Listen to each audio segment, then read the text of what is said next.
The international break is done. Reading FC are formidable at home. What a weekend we've just had, Jim. 4-1 win over Crawley Town on Saturday.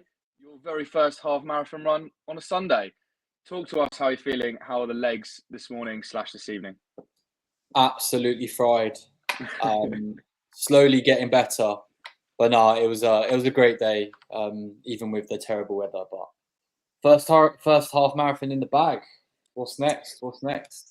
Exactly. I was actually thinking about it before we came on air today about the distance. Obviously, 13.1 miles and a half marathon. That would probably be about 2 of the players from Saturday's total distance combined. So that's quite impressive. So between us, four players. Mate, we're on fire. Not bad. The legs are feeling it though. Yeah, we definitely wouldn't be making it to training this morning if we were professional footballers. But anyway, let's jump straight into the football then. Obviously, a huge win for the Royals, 4-1 against Crawley Town. Goals from Amadou Mbenge, of all people, Lewis Wing, Charlie Savage, and Sam Smith. I think I've got that in the right order.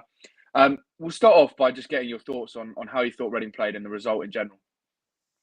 Yeah, well, I think I'm speaking on your behalf here as well for what I'm going to say. But I also went to the Leyton Orient game, which was just after the previous international break. And I sort of went into this game hoping that it wouldn't be similar to that. Straight after the international break against a team that's sort of towards, if not on the bottom of the table. And it was a super confusing game to watch, really. I don't think we played particularly well, but ultimately we won 4-1, so there's not really too much to complain about. And then I was sort of thinking about it, and in hindsight, I think the game sort of played out as you'd probably expect in general. Crawley are dominant in possession for large parts of the game. And that's what they do. I think they've got one of the highest possession stats for a team in the league.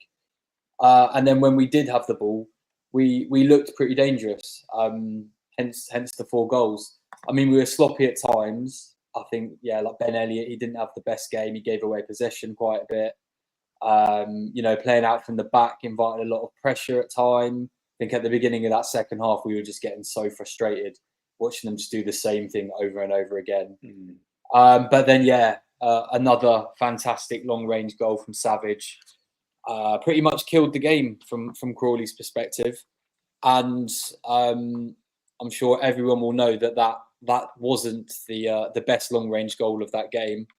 Do you wanna speak about Wing's fantastic goal? Yeah, I definitely can do. I feel like I'm almost sick of talking about how much I love Lewis Wing, and I genuinely just think he's the best centre midfielder in this league. Like, he's so good. One, because he has that in his locker that he can just hit the top corner from 40 yards. It's incredible. That goal in particular, I think, is probably his best, or the best that I've seen him do. Although it doesn't come as a surprise because, as I just said, we see him do that kind of thing quite regularly. But again, I just thought he was pretty composed on the ball. Loads of passes. He got stuck in. I think he made the most tackles of any Reading player in the game with 4. 1 shot, 1 goal, 1 assist. I run out of superlatives for Lewis Wing, really. I just think he's so good. He's exactly what you want from a captain. I think he's amazing. He was actually the highest rated player in League One this week via WhoScored.com. It was over 9. I think it was a 9.24 rating, which was obviously super high, given that they're out of 10. That's no surprise to me. But yeah, what a goal. A lot of people actually, we asked on Twitter if that was the best goal you've ever seen at the Select Car Leasing Stadium / Majesty Stadium / Elm Park, i.e. Reading at home. And a couple of people did agree, but there were a few other options. There were a few Robin Friday shouts. There was a few John Swift shouts, actually, a Josh Laurent shout. What do you reckon yours is, Jim? Oh, it's so hard. I do love a long range goal. So I think this has definitely got to be top 3 for me. But I still think the volley from McCleary is probably number 1. Just like the technique on that is just ridiculous. But then, yeah, probably this one, Lewis Wing goal from the weekend. And then the Ollie Norwood goal against Ipswich, which was it a 4-1 victory or a 5-1 victory, that one as well, I think. Yeah, that was quality. I loved that one. But what I did also want to mention about Wing was his link-up play with Sam Smith, which again was fantastic. I know you've got a pretty nice stat, which I know you wanna chat about after this.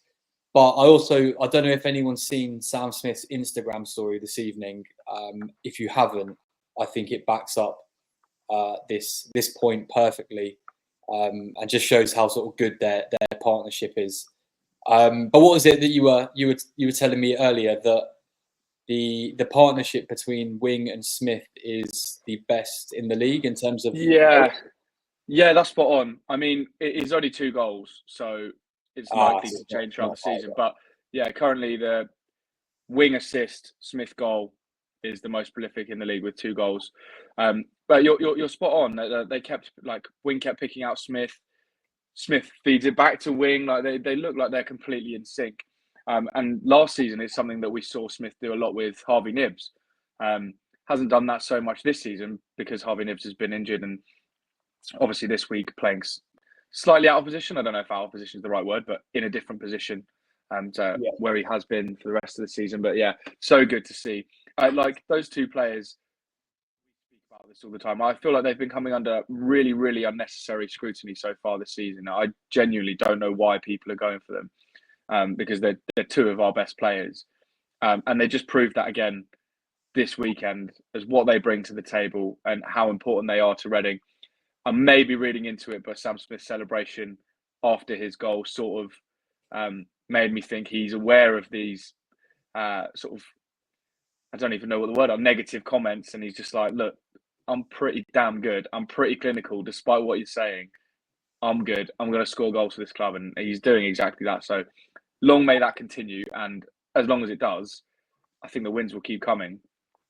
The tough part now is getting the wins away from home, because as you also have probably seen from X, no team in England's top 4 leagues, Premier League, League One, Championship, League One, League Two, have more points at home than Reading this season, which is a brilliant stat. Wrexham actually do also have 15, so I've worded that nicely so that we sound like we're still the best. But yeah, class at home. A couple more players that I wanted to talk about before we talk about the away form, because we're obviously away from home tomorrow night. We've talked about Smith. We've talked about Wing. We've talked at length previously about David Button and the goalkeeping situation at Reading. A really strange game for Button, because I thought so much of it, I was screaming at him and thinking he was having a terrible game. And then he made some ridiculously good saves that kept Reading in the game. So what did you make of his performance on the whole? Yeah, I'm the same. I feel like it's really easy to sort of jump on the bandwagon and just get at Button, because he does have a mistake in him. I'm sure there's a lot of keepers in this league that probably have a mistake in them. There's certain keepers in the Premier League that almost are guaranteed to make at least one mistake during the game. But yeah, like you said, he pulled off at least 2 fantastic saves, which I would say are as important as like scoring a goal, sort of in terms of goalkeeping. And they were pretty much like one after another as well. So yeah, I think he was really good. He definitely made up for the error in the first half, which luckily didn't lead to a goal. And what it did make me realise is just how good Mbenge and Bindon are. They both had goal line clearances in that, which I know you don't really want to be having to make goal line clearances, but just to see those players like throw their whole body on the line, to defend the goal, it's nice that we know that they've got that in their locker and they're willing to do that. So yeah, I think the defence looks pretty convincing. We conceded 1 goal, and looking back at the replay, because where we were sat, we didn't have the best view. It just kind of looked like it went straight through everyone. but it did take a pretty fat deflection. I don't think there's anything that any keeper could have done to have saved it. So yeah, all in all, I'm feeling pretty good about the defence. I thought they all had pretty decent games. Obviously, Mbenge popping up with a goal. It's just, can they sort of replicate that away from home? That's the $1 million question, and that's what needs to sort of improve over the next few. Well, ideally ASAP, but we need to have that sort of sorted over the next few months if we want to start picking up some more points and shooting up the table. Yeah, definitely. Mbenge, I think it was about 5 minutes that he had. He scored, and then on the line at the other end to make up for Button's mistake. Just to pick up back where you left off with Button, made 5 saves against Crawley, which is pretty high. It's the second most any Reading keepers made this season, with Button making the most with 6 against Huddersfield earlier on. And yeah, as you say, 2 of them, I think at least 2 were really important saves, got down well when the pressure was piling on at the start of the second half. Like, if one of them had gone in, we probably would be talking about a very, very different game here. Definitely. Thankfully, he was in the way. And yeah, we're not talking about a tight game that we struggled in. But one point that we, again, seem to bring up on every podcast is the confidence. And I am starting to get slightly concerned about playing out from the back with Button. He didn't look overly confident. And I don't want to sit here and point fingers at him, because he made one mistake. And as you said, like most keepers will make one mistake in a game. But I do question whether that is the right tactic to be using if we do have a goalkeeper who is struggling with confidence. Mm-hmm. Particularly annoying in the second half when their goalkeeper and backline were looking into the sun and struggling with every single lumped ball forward, that we weren't just pumping it forward. But it's obviously something that Sellers or the goalkeeping coaches are trying to employ at Reading. And I don't hate the idea on the whole. I do just question whether we have the right players for that, because I really would hate to come into more issues with that, because if that error had gone in, like, it's just, as I just said, like, it's such a different game. Definitely, and then Reading are fighting back to get in front again. And yeah, it's just, I just don't want it to happen. Like, it would be so bad. And we're used to it now, giving away sloppy goals. Not so much this season, but in previous seasons, just throwing away goals and throwing away leads. I was starting to feel under Sellers that we've kind of not over it, because I guess you're never fully over it, but heading in the right direction. So I would like to see less of that. You spoke about Ben Elliott. I wanted to talk about Harvey Knibbs very quickly. And again, it's one game. I've already mentioned he was playing slightly out of position, so I don't want to be too harsh on him. It did feel like he struggled to have any impact at the weekend against Crawley. Do you think that's just because of his position change, or do you think there's anything deeper to that? Yeah, I think it's probably just down to his position change and the fact that he's sort of just come back from injury. Yeah, I just think it was an off game for Knibbs. If you put him back centrally, I think he'll be as good as he has been. I also think it kind of highlights like how well Kelvin has been sort of performing on the wing. I know we said last week that he sort of dropped off a bit in terms of like goal scoring form, but just his like play on the wing, pass and go. You didn't really see Knibbs sort of like spinning away from his man. Everything was very like just like a simple 1-2. Didn't really get any further up the pitch. But yeah, I'm not going to look too much into it. We all know how important Knibbs is and how good Knibbs is in this team. So yeah, I think it's just an off game, which everyone has once in a while, let alone being out of position. Yeah, for sure. I love Harvey Knibbs anyway, so I don't want to spend too long on it, but only made 8 accurate passes against Crawley. No dribbles as well, which I do genuinely think, and I think this is what you were saying too, is that it is just because he was out of position and he's playing in a role that he's not used to, which is why he's not bombing down the wing and taking on the fullback and things like that, which obviously Kelv is back for the Exeter game, so we'll probably see a switch up and Harvey Knibbs back in his favoured position. So it probably is hopefully is a blip, and he'll be backfiring this week, tomorrow. In fact, I said that was the last player I wanted to, but the other player that I've just seen on the team sheet that I thought had a really good game was Akandi. There was a lot of chat before the game whether he'd start, whether Sellers would go for him, or whether he'd switch up the formation, and he ended up doing both. But what did you make of his performance? Yeah. I thought it was a bright spark. To be honest, I thought all the academy players looked pretty bright when they came on as well towards the end of the game. Yeah, I know we were chatting. It was like that. The start of the second half, it was a nightmare, and the game could have gone any way. And then it ended with just all of our academy players just balling out and seeing if they could get on the score sheet. So it was a very strange half. But yeah, Akandi was good. I feel like he offers a bit more than Chem Campbell. He's way quicker. Yeah, I feel like his end product. You know, you saw him get quite a few balls into the box. Smith had that chance in the first half, which was right at the keeper, but it was from like a couple of yards out. He would have done well to score that. But yeah, I thought Akandi looked good. Sometimes his decision making wasn't great, but I mean, he's young. He's played less than 5 appearances for the first team, I think. Don't quote me on that. But yeah, look, you know, he's new to the team. He was really good in PL2 for the academy, for the under 21s.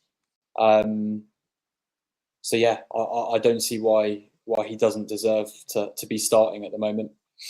Yeah, I literally agree with everything you said. I thought he got the better of his man on quite a number of occasions.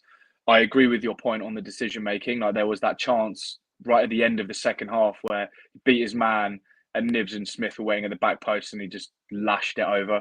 I think that is just inexperience. Like, yeah, everyone else probably would have just played it to one of them, but you can't blame him. Like he's just beat his man in a nice fashion. Like I would definitely be shooting there. Like you can't blame him. So yeah, very impressed, and I do think he provides a little bit more than Campbell. I wasn't overly impressed with him when he came on, but again, like didn't get loads of chances and didn't have many touches, so hard to be too critical. And as you said, the other academy prospects looked pretty strong.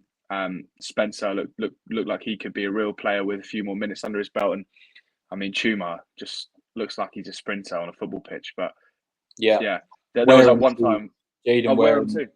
Yeah, he's a baller. Like I'm looking forward to when he does get his run as first choice. Or I'm not saying I want Sam Smith to be sold or to get injured or anything, but I think Wareham's an exciting player, and I'm looking forward to watching him get a few more minutes on the pitch, and that first goal, which you can tell that he's dying to get as well. He's getting so much closer each time. Yeah, he is. I loved the return of the all access areas, and he's obviously got a bust lip, and he's like, that's what 3 points looks like, and he's like proper buzzing, which is so good from a player who's struggling for minutes at the moment. So yeah, he's going to be class. I have no doubt about it. Right, 18 minutes on the Crawley game.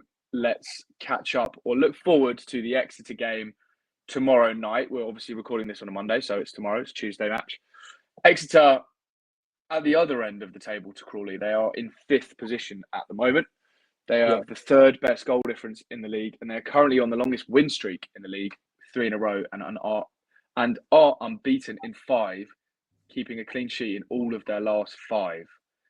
Reading lost to Exeter last season, but did beat them 9-0 in the, can't even remember what it's called, Johnson's Paint Trophy, Bristol Street Motors Trophy, the Cup, Pizza Cup, Papa John's, one of them. Big 9-0 victory last season, and obviously we beat them 3-2 at home. What are your initial thoughts on the Exeter game? Do you think we can finally get our first win on the road this season? I really hope so. I mean, yeah, like you said, they've started the season well, and yeah, it ended with a last-minute winner for Exeter last season, if I can remember correctly. So I'm hoping to see some sort of difference in our away performances, though. I guess sort of starting from this match, I know it was a big talking point after the Rotherham game before the international break. But yeah, I mean, I think we're sort of getting to the point in the season where you kind of have a rough idea on what you can potentially be aiming for realistically, if that makes sense, sort of come the end of the season. This time last year, I think we were all certain that relegation was a serious threat, and avoiding that was the mission of the season, no matter what you thought it was going to be before that. But yeah, I mean, this season though, if we sort the away form, I genuinely don't see why we can't go for a playoff place.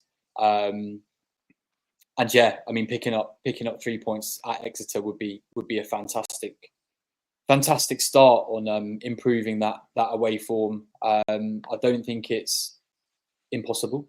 In fact, I think it is possible.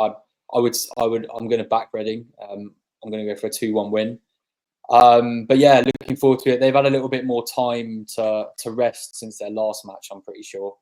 So yeah, it will be a tough game, but yeah, looking forward to seeing how they perform. Yeah, it's a really interesting matchup because on paper they're in incredible form, and we are obviously in great form at home. But as we mentioned, and everyone knows, we haven't been very good on the road this season, and even a bit longer than that. So it will be very interesting to play out because I know, all Reading fans know that this team can achieve big things. It's just a case of going and doing it. And obviously, Exeter are going to be really tough opposition, but there is no reason we can't go there and pick up 3 points. And obviously, I really hope we do, and I think we can. I'm just looking at the matchup here on the WhoScored.com match centre. Interestingly, as we all know, Reading are very strong from set pieces with the likes of Lewis Wing from outside the box. We've seen that already this season. Mm-hmm. Exeter have a tendency to foul in dangerous areas, which is probably music to Wing's ears, and they're also pretty weak in the air with their aerial duels. So that's great for the likes of Sam Smith, who is very good at aerial duels. And of course, if we're getting set pieces in dangerous areas, the likes of Bindon, etc., could pile into the box. So hopefully Reading will have some success there. But one other point is that Exeter like to attack down the right-hand side. What do you think, or how do you think Reading will cope with that? Do you think they're ready to cope with that along the right-hand side? It's a good question. I think so. I mean, I think Garcia, who I am assuming is going to be filling in at that fullback spot, he's been really good. He wins a lot more in the air than you'd sort of expect for someone of his height and of his build. He's 16. He's not massive, is he?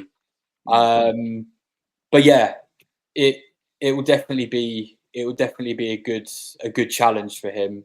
But I'm sure all the team are already cautious. Well, not cautious, but aware that is an area on the pitch that will probably get targeted, given it's quite inexperienced and given his build and everything. And so, yeah, I wouldn't say that I'm worried about that being their sort of preferred area to attack down.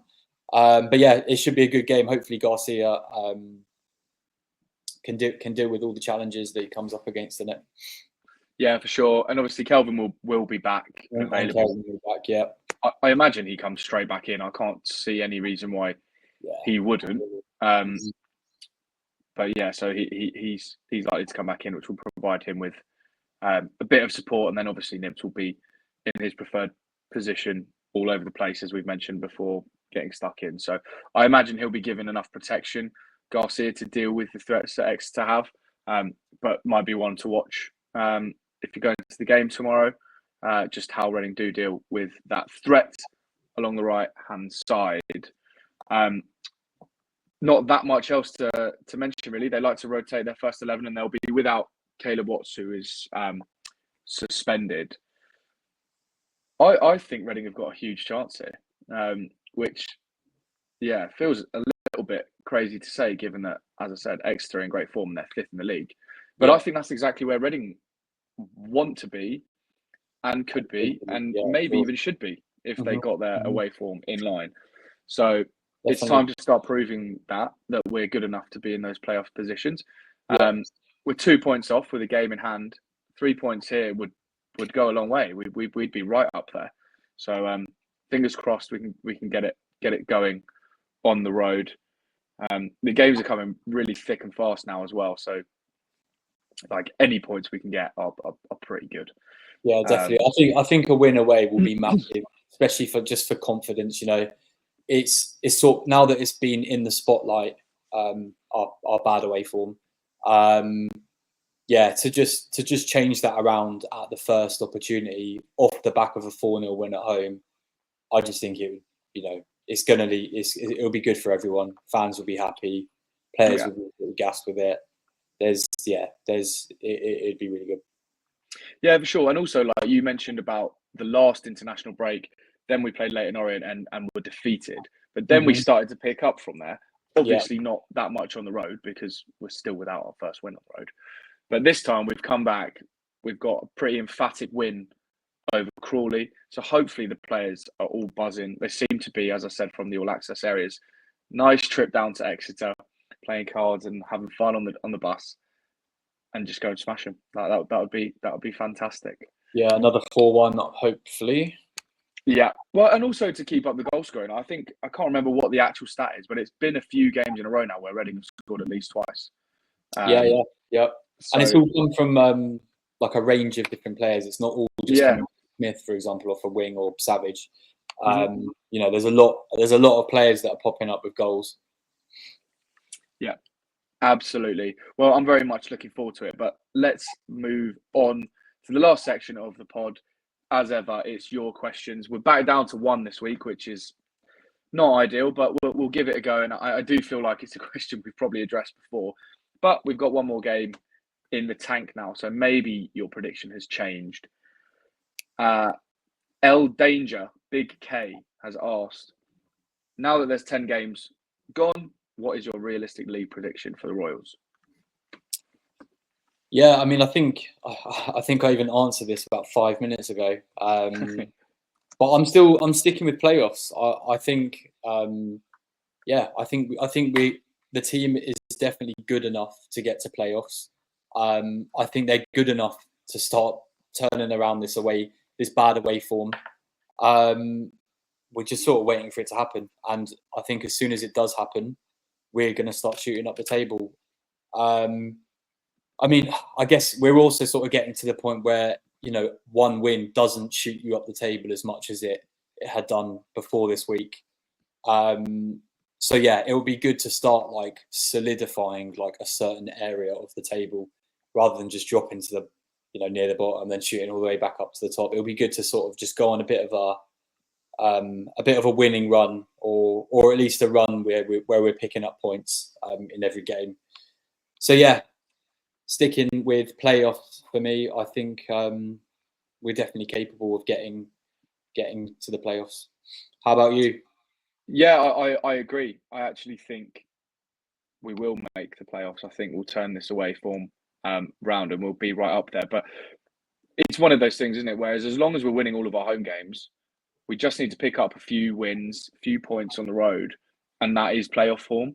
Like, as I said, we're 2 points off the playoffs right now. We are 8 points off relegation. So we're like towards the top, which our 13th position doesn't really reflect. But a win here. We've also got a game in hand on quite a few teams. Will put us right up there. And I don't see why we can't stay there. And even if the form does go through a blip, or we pick up injuries, which again would have a massive impact on us, as we talked about before, we have a really thin squad, that we can just cling on to the there or thereabouts and pick up points and stay close to the playoffs. And I think come the end of the season, we'll be there. We'll be there. Obviously, we also have to contend with January, which of course may throw a few spanners into the works. Hopefully not, and hopefully we have some of our ownership issues solved by then. But time is rapidly flying by, and we don't have any progress as of yet. Exactly. Yeah, I mean, I think that as well. We've kind of not even mentioned it on the podcast this week. Maybe even in the last one as well. We still got these ownership problems. If we start getting hit with points deductions, then we're back in trouble, and it's all about avoiding relegation. So, I guess a little disclaimer: as things stand, I think we could potentially get to playoffs. But realistically and ultimately, if Dye is still here, avoiding relegation is the main priority. But yeah, we've definitely got the quality to avoid relegation. Yeah, for sure. Of course, no more points deductions, and this ownership saga is just dealt with in the next couple of weeks. I think I've said that about 20 times so far over our podcast, but yeah, I really do hope it's over soon. Yeah, no, me too. Well, hopefully 3 points against Exeter tomorrow night then. Away Hoodoo over. Hopefully we don't have to talk about this on Wednesday, that we're still without a win away from home this season. Thanks very much for joining me, Jim. I hope the legs get better very soon. And thanks everyone for watching. We'll catch you next time. Come on, you are.